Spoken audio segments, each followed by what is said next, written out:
हिंदू मुस्लिमों का छूट जाएगा, हवेली झोंपड़ी सबका मुकद्दर फूट जाएगा। अगर ये साथ हिंदू मुस्लिमों का छूट जाएगा, दुआ कीजिए ये प्यार के रिश्ते यूं ही रहें कायम। दुआ कीजिए ये प्यार के रिश्ते यूं ही रहें कायम। ये रिश्ते टूट जाएंगे तो भारत टूट जाएगा, ये रिश्ते टूट जाएंगे तो भारत टूट जाएगा। अब मैं निहायत अदब के साथ मैं गुजारिश करता हूँ, हमारे इस प्रोग्राम में बहुत देर से हमारे दरमियान में बैठी हैं बहन मनीषा जी, चेयरमैन नगर पालिका ताउड़ू, वो आए और अपने ख्यालात का इजहार करें।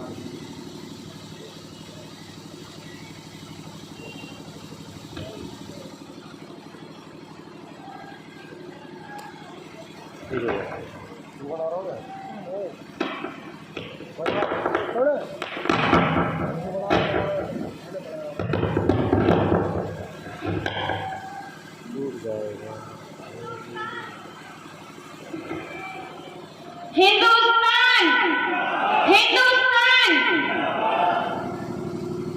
जमीयत उलमा हिंद के अध्यक्ष मौलाना महमूद मदनी साहब जी का, जिन्होंने आज में सद्भावना संसद का आयोजन किया और हमें यहाँ पर आमंत्रित किया, सर्वप्रथम मैं उनका आभार व्यक्त करती हूँ। मेरे सामने बैठे हुए उम्र से अनुभव ले रहे बुजुर्गों, मेरे नौजवान साथियों और सम्मानित मंच, मैं आप सभी का जो ये सद्भावना संसद का कार्यक्रम सर्वप्रथम आयोजित किया गया है, जिसका नाम ही सद्भावना, यानी कि हम सबकी भावना में एक मतता हो, अनुकूलता हो, अच्छे विचारों को लेकर हम देश में समाज में उसके विकास के लिए कार्य करें। आज इस मंच के माध्यम से हम ये संदेश पूरी दुनिया में फैलाना चाहते हैं। इस तरीके के सद्भावना संसद के मंच आज मुस्लिम भाइयों की तरफ से जगह जगह आयोजित किए गए हैं, ऐसा मुझे सुनने में आया। उसके लिए मैं यहाँ पर आयोजित संसद के सदस्यों का बहुत आभार व्यक्त करती हूँ कि उन्होंने ऐसी अनूठी पहल की। आज वातावरण में यह बात बोली जा रही है कि हिंदू मुस्लिम सिख ईसाई की एकता होनी चाहिए। मैं आप सबसे पूछना चाहती हूँ कि ये शब्द एकता का आया कहाँ से?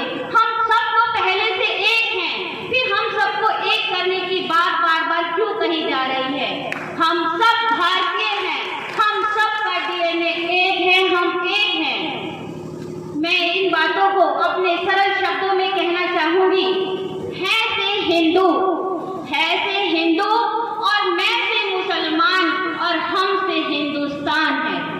मतलब हम सब एक हैं, हम जब जुड़ते हैं तब हिंदुस्तान बनता है। आज यहाँ हिंदू मुस्लिम सिख ईसाई के आधार पर बातों को फैलाया जा रहा है। मैं ये कहना चाहती हूँ कि मैं हिंदू हूँ तो मुसलमान है, मैं हिंदू हूँ तो मुसलमान है, पर है दोनों इंसान। तू मेरी गीता पढ़ ले और मैं पढ़ लूँ कुरान, तू मेरी गीता पढ़ ले मैं पढ़ लूँ कुरान। हम सब का बस आज नहीं ये करमान, एक ही थाली में बैठकर खाए सारा हिंदुस्तान। आज हम सब की ये आरज़ू है, इस मंच के माध्यम से हम सब यही संदेश देना चाहते हैं कि हम सब एक हैं और एक रहेंगे।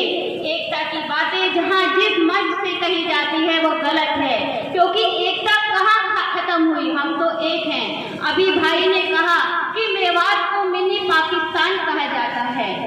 कहने वाले क्या कहते हैं, लेकिन मैं इस धरती पर रहती हूँ, मुझे पता है जिस परिवार में मैं रहती हूँ उस परिवार में ससुराल में आए हुए मुझे 20 साल हो गए और हमारे परिवार में 3 लोग मुस्लिम भाई काम करते हैं। हमने कभी ये नहीं सोचा कि वो हमारा ड्राइवर है या वो हमारे काम करता है। हम उनके साथ अकेले में दुकेले में सब जगह जाते हैं, वो हमारे भाई के समान है, हमारी हर जगह रक्षा करता है। तो हम सब एक हैं कि एक होने की बातें कहाँ से पैदा की जाती हैं? लोग अपने स्वार्थों के लिए हिंदू और मुस्लिम को बांट रहे हैं। मैं आपसे सिर्फ यही विनती करना चाहती हूँ कि हम किसी के चक्कर में ना पड़े। ना हमें हिंदू को जगाना है, ना हमें हिंदू को जगाना है, ना मुसलमान को जगाना है, ना सिख को जगाना है, ना ईसाई को जगाना है। ये दुनिया तो इंसानों की है, हम सबको इंसानियत को जगाना है। अगर हिंदू हमारा दिल है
के लोगों को एकजुट होने की आवश्यकता है ताकि बाहरी देश हम पर आंख न उठा सके। इसलिए चाहे राम हो, रहीम हो, सिख हो, ईसाई हो, कोई भी हो, हम सब एक हैं। और हमारा आपस में जो बाजार चलता है, जो व्यवहार चलता है, वो हम एक दूसरे के लेन देन से चलता है। अगर मेरा भाई मुझे छोड़कर, मेरा मुसलमान भाई मुझे छोड़कर दूसरे इलाके से सामान ले पाएगा तो क्या मैं उन्नति के शिखर को पार कर पाऊंगी? नहीं। हम सबका व्यापार एक है, हमारा आपसे, आपका हमसे। तो हम किसी दूसरे की बातों में आकर, अफवाहों में पढ़कर अपने आप को क्यों तोड़े? आज इस मंच के माध्यम से हम यही आह्वान करने आए हैं कि हम सब एक हैं, एक थे, एक रहेंगे। कोई धर्म अलग नहीं है, धर्म कोई खराब नहीं होता, धर्म कोई खराब नहीं होता, इंसान खराब होता है और खराब इंसान का तो कोई धर्म ही नहीं होता। अब जब हम अकेले अकेले हो जाते हैं, एक आदमी एक घर में रहने लग जाता है, तो क्या होता है? अकेले में अक्सर हम अपनी ही परछाई से डर जाते हैं और साथ मिले अगर किसी का तो हम दुनिया जीत जाते हैं।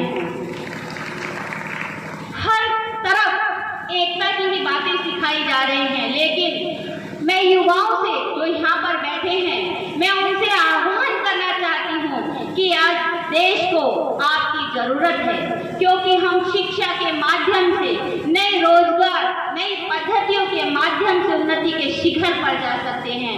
हम दूर दराजों में जाकर अपने मार्ग को, अपने परिवार को, अपने क्षेत्र को, अपने देश को इतना विकसित कर सकते हैं कि हम भी फख्र करें कि ये जो लड़का था, ये मकतावड़ू का था, मेवात क्षेत्र से आता है। आप सभी को पता होगा कि हमारे मेवात क्षेत्र को आकांक्षी जिले में गिना गया है। 22 जिलों में से हमारा जिला आकांक्षी जिला, यानी कि हमको बहुत सुविधाओं की जरूरत है, ऐसा सरकार ने माना है और हमारे लिए बहुत सुविधाएं भी दी हैं। हमें अपने युवाओं को सशक्त करके उनको अच्छी रोजगार, शिक्षा दिलाकर अपने आप को सशक्त बनाना है और नंबर 1 पर लाना है। ऐसे में तावड़ू क्षेत्र के युवाओं से अपील करना चाहती हूँ। मचा हुआ हाहाकार, चारों घोर अंधकार, मचा हुआ हाहाकार, छाया घोर अंधकार, धुंधली दिशाओं को प्रकाश की जरूरत है। अशांति को मिटाने और शांति को बनाने के लिए प्रकाश की नई क्रांति की जरूरत है। लाखों सियार हैं, यानी लाखों दुश्मन हैं, लाखों सिंहार हैं, लेकिन सिंह का विकल्प नहीं, शौर्य और स्वाभिमानी इतिहास की जरूरत है।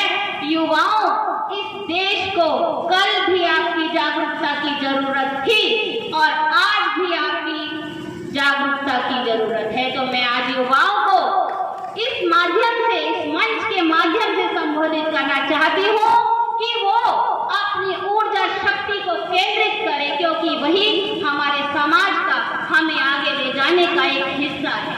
वो अपनी ऊर्जा को केंद्रित कर, अपने मस्तिष्क में संतुलन कर, मस्तिष्क संतुलन का मतलब कि इधर उधर की अफवाहों में, इधर उधर की बातों में ना पड़कर अपने आप को अच्छी तरीके से समर्पित करें देश के लिए। और जिस देश का युवा आगे बढ़ेगा, उस देश को बढ़ने से कोई नहीं रोक पाएगा।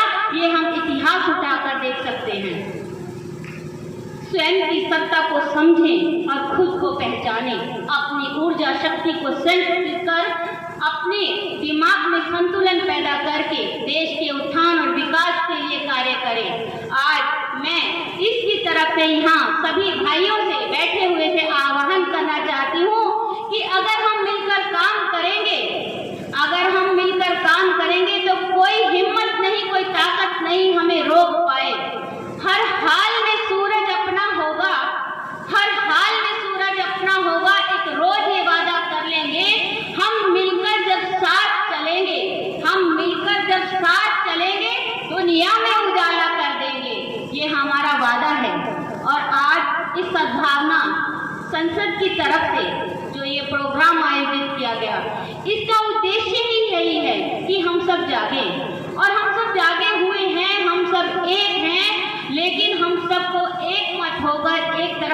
करने की ज़रूरत है। अभी भाई ने बताया तिरंगा यात्रा हम लोगों ने मिलकर संपन्न की। उससे पहले एक रात पहले मुझे मैसेज आया कि इस तरीके से तिरंगा यात्रा मदरसे के बच्चे के साथ निकालनी है। तो भाई से पूछना मुझे इतनी खुशी हुई कि मैं आज तक कभी मदरसे में नहीं गई, मैंने कभी मदरसे के बच्चों को फेस नहीं किया, मैं भी उनसे मिलना चाहती हूँ। और जब मैं उस यात्रा में आई तो उन बच्चों का डिसिप्लिन, उनके चेहरे पर जो देश के प्रति भाव थे, भाई ने ये तो बता दिया कि मैं 4 किलोमीटर पैदल चली, लेकिन ये नहीं बताया कि मेरे इतने नन्हे नन्हे बच्चे भी इतनी दूर से पैदल चल कर आए और वो गर्मी में यहाँ पर आकर फिर उन्होंने हमारे प्रोग्राम को सुना। तो उन बच्चों की हिम्मत के लिए, क्योंकि वो आने वाला भविष्य है, उन्हीं के ऊपर हमारी निगाहें टिकी हुई हैं कि हमारा देश इन्हीं के जरिए तरक्की करेगा, इन्हीं के जरिए हम अपने जिले को, अपने क्षेत्र को आकांक्षी जिले से निकालकर एक अच्छी पोजीशन पर ला पाएंगे। ऐसी हम उम्मीद यहाँ पर बैठे हुए युवा साथियों से करना चाहते हैं। और इस सद्भावना संसद का जो आयोजन किया गया, जो विचार उनके मन में आई कि हम सद्भावना का ये मैसेज दूर दराज तक पहुँचाएं, उसके लिए उनके भावों को आदर करते हुए मैं पुनः उनका बहुत बहुत धन्यवाद देना चाहती हूँ। बहुत बहुत तहे दिल से धन्यवाद। जय हिंद, जय भारत। बहुत बहुत शुक्रिया। दिलों में अगर हुब्बे वतन है तो एक रहो, दिलों में अगर हुब्बे वतन है तो एक रहो, निखारना अगर ये चमन है तो एक रहो। हमारी बहन मनीता जी ने बच्चों के साथ तिरंगा यात्रा निकालकर जो अपना तासुर पेश किया, वो यकीनन उस दिन भी एक जज्बाती तासुर था और आज भी वही जज्बात उनकी ज़बान से और उनकी आंखों में हम सबको नज़र आ रहे हैं। लेकिन यकीनन ये एक साथ मिलकर बैठने का नतीजा है, वरना हम एक थे, एक हैं और एक रहेंगे। लेकिन इस वक्त हम एक नज़र आने भी चाहिए। हमारा मकसद इस वक्त ये है, हम एक तो हैं और एक ही रहेंगे, लेकिन एक नज़र आने भी चाहिए ताकि दुश्मन की हिम्मत ना हो, ताकि दुश्मन की औकात ना हो कि वो हमको अलग अलग समझ सके, वो ये कह सके कि ये और मैं और। हम इन प्रोग्रामों के जरिए से ये मैसेज देना चाहते हैं कि हम किसी को अलग अलग नज़र ना आए। जैसे आज अस्सलामु अलैकुम वरहमतुल्लाहि वबरकातुहू। बिस्मिल्लाहिर्रहमानिर्रहीम। अल्हम्दुलिल्लाहि वकफ़ा व सलामुन अला इबादिही अल्लज़ीना इस्तफ़ा, अम्मा बाद। बहुत ही काबिल एहतराम जमीयत उलमा हिंद के सदर मुहतरम हज़रत मौलाना सैयद महमूद मदनी साहब दावत बरकातुहुल आलिया, जिनके हुक्म और ईमा पर आज का ये सद्भावना संसद मुनाकिद किया गया है। जमीयत उलमा की एक बहुत बड़ी तारीख़ है जो 1919 में कायम हुई और उस वक्त से लेकर आज तक मुल्क के लिए, मिल्लत के लिए और कौम के लिए बड़ी खिदमत अंजाम देती चली आ रही है। सद्भावना ये हिंदी का लफ्ज़ है। सद अगर इसको फारसी में बोला जाए तो सद के माने होते हैं 100, हिंदी में बोला जाए तो सद के माने अच्छा, नेक, और भावना के माने नियत। तो सद्भावना का मतलब हो गया अच्छी नीयत। नेक नियति के साथ हम इस मुल्क में रहें, अपने मुल्क के लिए हम काम करें, ये मतलब है सद्भावना का। सब मिलकर पूरी यकजहती के साथ, प्यार के साथ, प्रेम के साथ और अच्छी नीयत के साथ हम काम करें, ये मतलब है इसका जो ऊपर लिखा हुआ है हेडिंग में, सद्भावना। सद्भावना का मैं इस सद्भावना संसद के इनेकाद पर हमारे जमीयत उलमा के अहबाब, खासतौर से मुफ्ती सलीम साहब कासमी जो जमीयत उलमा मेवात के जनरल सेक्रेटरी हैं, इसी तरह हमारे मोहतरम मोहम्मद कासिम साहब, मौलाना दिलशाद साहब, मौलाना अरशद साहब और हमारे सब साथी जिन्होंने इसके लिए मेहनत की, कोशिश की और आज का याद नुशान प्रोग्राम मुनाफिद किया। मैं पूरे मंच की तरफ से और तमाम हाजरीन की तरफ से आपका शुक्रिया भी अदा करता हूँ और आपके लिए मुबारकबाद भी पेश करता हूँ। ज़रूरत है आज के ज़माने में और ज़्यादा कि इस तरह के मंच सजाए जाएं और वहाँ से प्यार का, प्रेम का, मोहब्बत का पैगाम दिया जाए। हम सब एक हैं। अगर ये हाथ इस तरह रखा जाए और एक उंगली से हम किसी को तकलीफ देना चाहें तो नहीं दे सकते। 5 उंगली अलग अलग हैं, जब इनको बंद कर लेते हैं तो इसका एक मुक्का बन जाता है।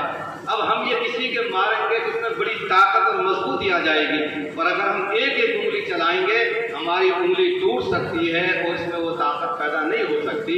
इसी तरह हम सब भारतवासियों को एक होकर, एक मंच पे होकर, जिस तरह हमारे बुजुर्गों ने पिछली तारीख कायम की है, सबने मिलकर के इस देश को आज़ाद कराया है, बड़ी बड़ी कुर्बानियां दी हैं, जेलों को आबाद किया है। लेकिन उसके साथ साथ जैसे मुफ्ती सलीम साहब अभी फरमा रहे थे कि कुछ लोग सिर्फ अपनी तारीफ बयान करते हैं कि हमारे बाप दादा ने ये कर दिया, हमारे बाप दादा ने ये कर दिया।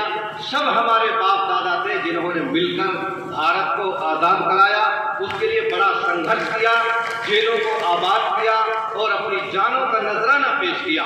सभी धर्मों ने मिलकर के देश को आज़ाद कराया है। सभी का खून शामिल है यहाँ की मिट्टी में, किसी के बाप का हिंदुस्तान नहीं है।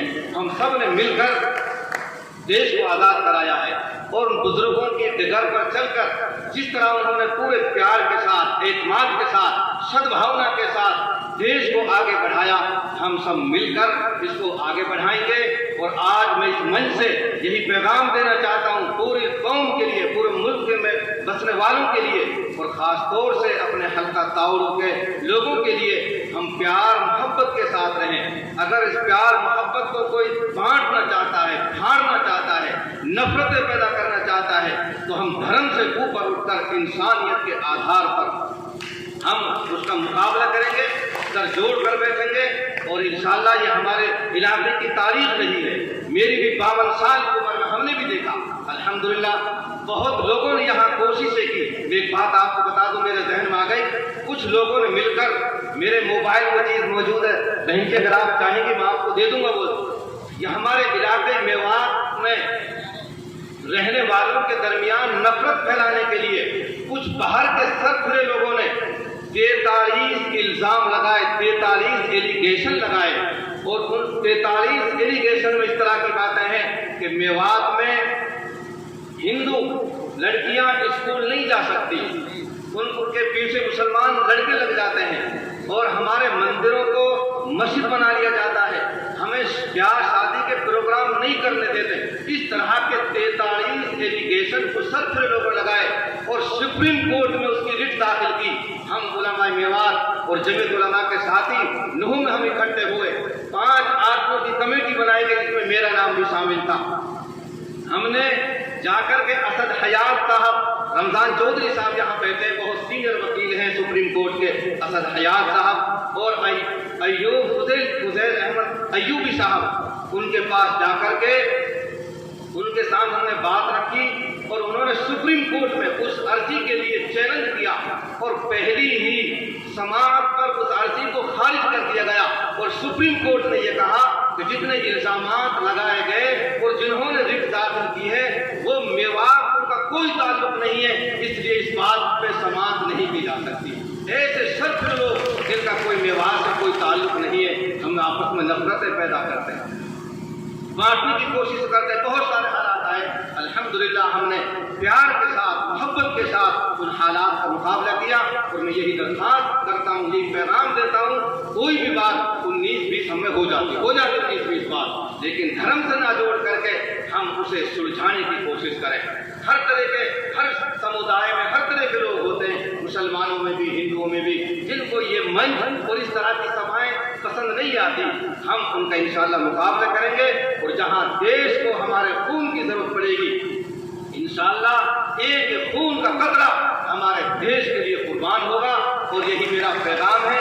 आखिर में फिर सब तमाम अपने हल्का ताउरू के लोगों का, मेवात वासियों का, और खास तौर से नगर पालिका की चेयरपर्सन बहन मनीता जी यहाँ तशरीफ फरमाएं, पुलिस प्रशासन का, सबका मैं यहाँ आने पर इस्तकबाल भी करता हूँ, मुबारकबाद पेश करता हूँ और शुक्रिया अदा करता हूँ। बहुत बहुत शुक्रिया, जज़ाकुमुल्लाह व आखिर दावाना अल्हम्दुलिल्लाहि रब्बिल आलमीन। बहुत बहुत शुक्रिया हज़रत। आप मेवात के ताल्लुक से जो बाहर के लोग मेवात को बदनाम करना चाहते हैं, मैं तो इतना कहता हूँ, एक घर है और उस घर में जो अपराध रहते हैं तो उनमें लड़ाइयाँ भी हो जाती हैं। इंसान है, कोई बड़ी बात नहीं है, भाई भाइयों में भी हो जाती हैं, बहन भाइयों में भी हो जाती हैं, दो पड़ोसियों में भी हो जाती हैं। लेकिन हम अपने झगड़े का, अपने मसाइल का हर घर वाले मिलकर बैठ कर करेंगे, किसी बाहर के को आने की जरूरत नहीं है। सिर्फ ये है बात, हम लड़ेंगे या झगड़ेंगे, हम अपने प्रॉब्लम्स का सोल्यूशन खुद करेंगे, किसी बाहर के को दखल देने की जरूरत नहीं है। किसी ने चाहे नफरत की सियासत अभी तक नहीं पहुंची है हमारे इस गांव में। गांव से मुराद मेवात है। नफरत की सियासत अभी तक नहीं पहुंची हमारे इस गांव में। हिंदू, मुस्लिम, सिख, ईसाई सब मिलकर रहते हैं एक दूसरे की छांव में। नफरत की सियासत अभी तक नहीं पहुंची हमारे इस गांव में। हिंदू, मुस्लिम, सिख, ईसाई सब मिलजुल के रहते हैं एक दूसरे की छांव में।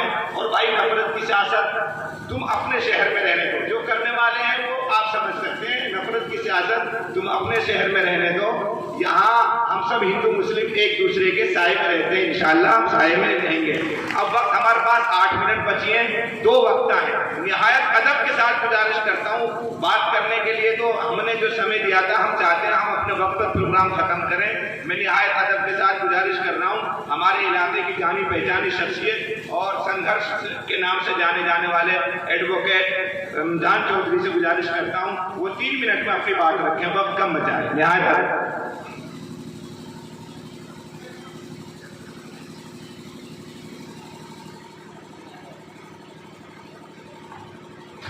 नमस्कार, अस्सलाम वालेकुम, सत श्री अकाल, आदाब। सबसे पहले तो मैं जमीयत उलमा हिंद का शुक्रगुजार हूँ कि उन्होंने किस तरह से भारत को आजाद कराने में अपनी महती भूमिका निभाई थी। उस भूमिका को आजाद भारत में भी नफरत छोड़ो भारत जोड़ो के इस सद्भावना संसद के जरिए से वो निभा रहे। मुबारकबाद के पात्र हैं हमारी जमीयत उलमा हिंद।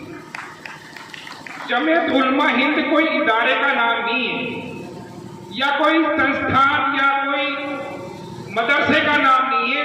जमीयत उलमा हिंद एक सोच है जो मुल्क में जब मुल्क को जरूरत पड़ी है, जमीयत उलमा की सोच ने मुल्क को आगे बढ़ाने का बड़ा काम किया है और उसे आज भी कर रही है। जमीयत उलमा कोई छोटी सोच नहीं, बहुत बड़ी सोच।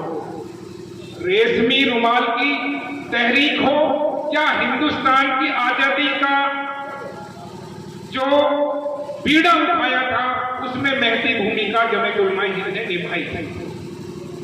आज ये सद्भावना संसद लगाकर के दिखा दिया कि आज हम अपनी देश में जो दी गई कुर्बानियां उनको भूलेंगे। आज की जो हमारे यहाँ देख रहे ना, जो मंच पर बैठी हुई सभा, हमारे साथी हैं, बहन मनीषा जी, हमारे बाबा साहब आर्मी मौलाना हकीमुद्दीन साहब और दूसरे आलिम हजरात, ये कोई आम सभा नहीं है। ये सभा हमारे यहाँ हमेशा से होती आई है और हमेशा पका रहेगी। कुछ फिरका परस्त ताकतें हैं जो इस सभाओं को तोड़ना चाहती हैं, लेकिन किसी भी हालत में वो कामयाब नहीं होगी जब तक हमारे बीच में ऐसे लोग मौजूद हैं। 1526 में मैं एक वाक्य बात खत्म कर दूंगा, अपना वाक्य कह के। जहीरुद्दीन बाबर ने मेवात में चढ़ाई करके हिंदुस्तान में यह कहा था कि हसन खां मेवाती, तुम मुसलमान हो, हमारे साथ आ जाओ। राणा सांगा हिंदू है, गैर मजहबी है, गैर इस्लामी आदमी है, मैं मुसलमान हूं, तुम मुसलमान हो, हमारे साथ आ जाओ, तुम्हें हम रियासतों से नवाज देंगे। हसन खां मेवाती ने क्या कहा था? तुम विदेशी आक्रांता हो, हमलावर हो, तुम मेरे मुल्क के बाहर के हो, और राणा सांगा मेरा वतनी भाई है,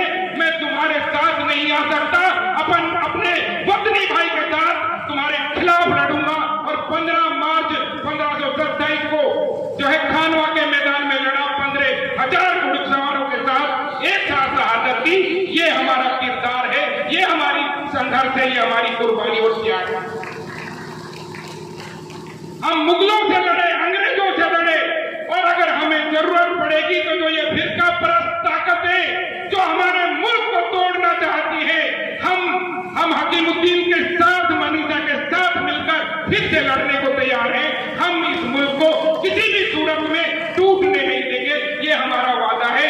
वक्त की किल्लत है, सबको सुना है और जो है प्रोग्राम वक्त पे खत्म करना है, लेकिन मैं फिर भी ये कहता हूं कि मिलजुल कर जब जब जरूरत पड़ेगी भारत को, हमारे खून की, हमारी गर्दन की, हम पीछे नहीं हटेंगे, पेश रहेंगे। इन्हीं अल्फाजों के साथ अपनी बात खत्म करूंगा।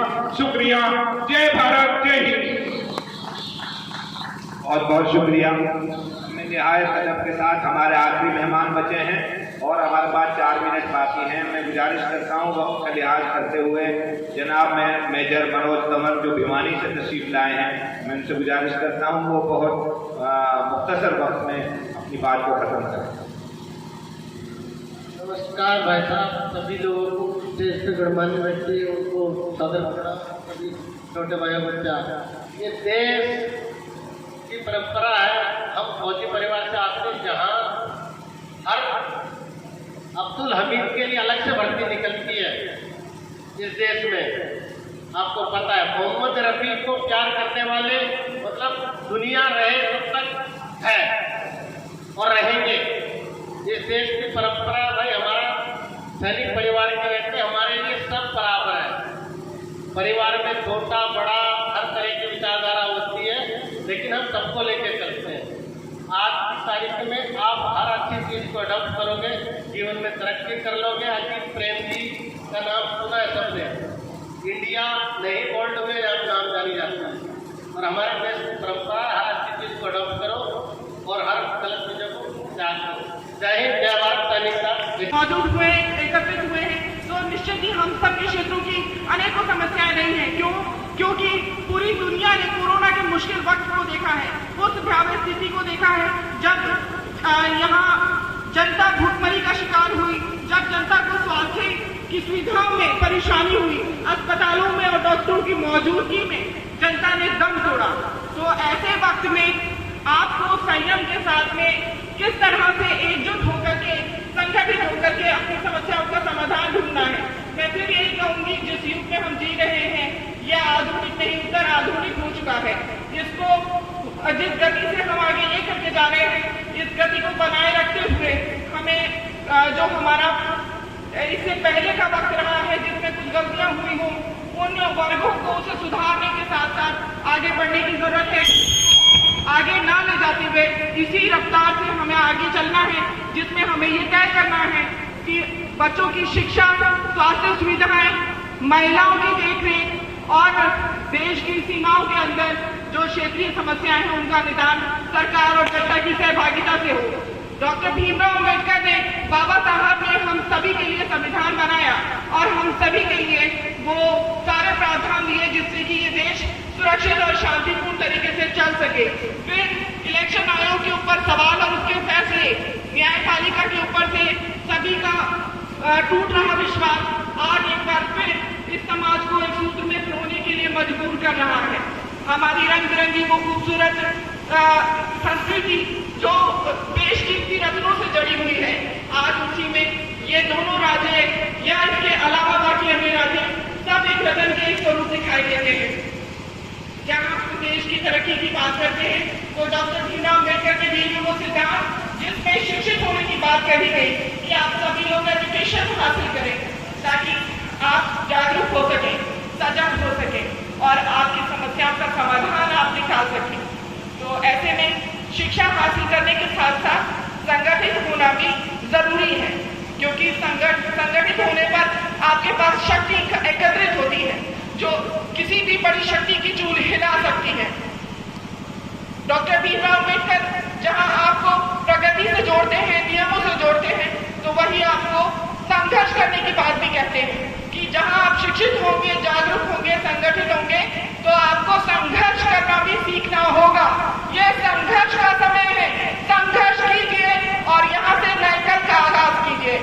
इन्हीं शब्दों के साथ में आप लोगों से इजाजत चाहती हूँ। शुक्रिया। हिंदुस्तान, हिंदुस्तान, हिंदुस्तान। हिंदुस्तान, मानवता का राज होगा, मानवता का राज होगा। नफरत मिटाओ, देश बचाओ, नफरत मिटाओ, देश बचाओ, नफरत मिटाओ, देश बचाओ, नफरत की दीवारें तोड़ो। हिंदू मुस्लिम सबको जोड़ो, नफरत की दीवारें तोड़ो, नफरत की दीवारें तोड़ो, नफरत की दीवारें तोड़ो। हिंसावादी देश के दुश्मन, हिंसावादी देश के दुश्मन, हिंसावादी देश के दुश्मन, न तीर से न तलवार से, न तीर से न तलवार से, अरे मानवता का राज होगा, पूरा भारत साथ होगा। भाई तुमने तो इन नारों को, मानवता का राज होगा, नफरत मिटाओ, देश बचाओ, नफरत की दीवारें तोड़ो। हिंसावादी देश के दुश्मन, न तीर से न तलवार से। बहरहाल हमारा प्रोग्राम इख्तिताम को पहुंचा, बहुत बहुत शुक्रिया सभी मीडिया के साथियों का। अब यहाँ एक ग्रुप फोटो होगा, भी सारे साथी रुके। हम सब ये दिखाना भी चाहते हैं, हम सब एक हैं, एक थे और एक रहेंगे, लेकिन सारे फिरका परस्त ताकतें, देश को तोड़ने वाली ताकतें, वो समझ लें, कान खोलकर सुन लें, आंखों को खोल देख लें। हमारे दरमियान में मनीता जी भी हैं, हमारे दरमियान में मनोज जी भी हैं, सब हैं। ये देश को बचाने के लिए हम सब कम नंगी बाजी लगाएंगे, सब लोग अपने आप।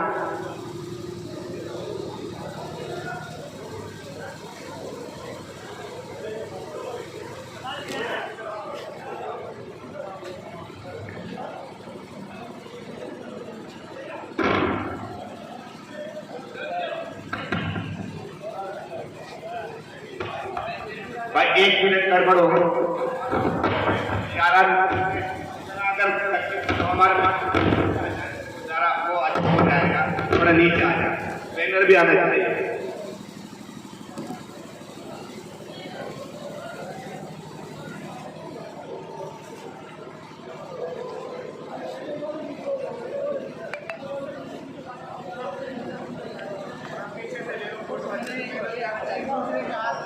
साथियों ने फोटो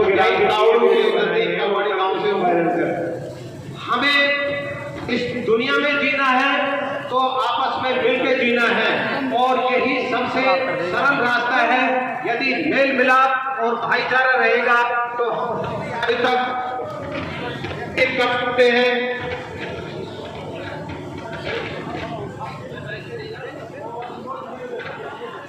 हेलो, तो भाइयों, चलते चलते मेरा इतना ही कहना है कि आप क्या घर के अंदर बच्चों को अच्छे संस्कार दीजिए। कहीं भी कोई भी विवाद का कोई भी पॉइंट नहीं उठेगा, क्योंकि बच्चे की जो शुरुआत होती है वो घर से होती है। क्योंकि माता निर्माता भवती, माँ बच्चे का निर्माण करती है, पिता उसका पालन करता है। इसलिए आप बच्चों को जो संस्कार देंगे वही भारत की तस्वीर होगी।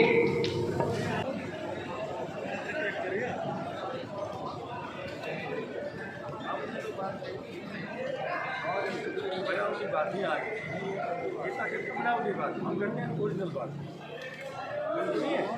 इनके मुंह में कुछ, मुंह में रात बगल में भाईचारा की बात करें, उसके बाद नफरत बोलेगा, सही लोगों में जाकर